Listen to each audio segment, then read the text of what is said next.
భారతదేశ చరిత్రలో చంద్రబాబు ఒక రికార్డ్ అవుతారు.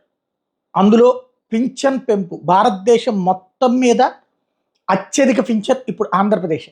గతంలోనూ ఆంధ్రప్రదేశ్, ఇప్పుడు ఆ రికార్డు మరింత బద్దలు కొట్టింది. ఆంధ్రప్రదేశ్ రికార్డుని ఆంధ్రప్రదేశ్ బద్దలు కొట్టింది.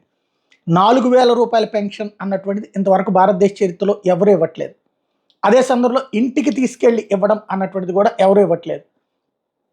ఈ రెండిటి విషయాలు అందులో స్వయంగా నాయకులు దగ్గరుండి ఇవ్వడం అన్నటువంటిది టోటల్గా జగన్మోహన్ రెడ్డి అధికారంలోకి వచ్చిన తర్వాత ఏడాదికి 250 రూపాయలు చెప్పిన అందులో మధ్యలో ఒక ఏడాది పక్కన పెట్టి టోటల్గా 4 ఏళ్లలో 1000 రూపాయలు పెంచడం అన్నటువంటిది చాలా గ్రేట్గా భావిస్తే, అదే సందర్భంలో ఏకదం 1000 రూపాయలు, అంతకుముందు 1000 రూపాయల నుంచి 1000 పెంచారు, 200 నుంచి 1000, ఆ తర్వాత 1000 నుంచి 2000 చేశారు.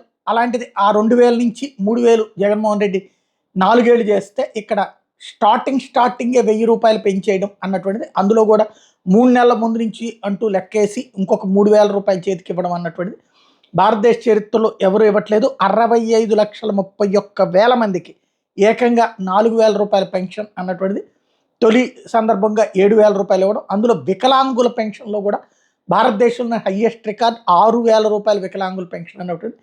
ఈ రెండు విషయాల్లో చంద్రబాబు రికార్డుని ఇంకెవరు బీట్ చేయలేరు.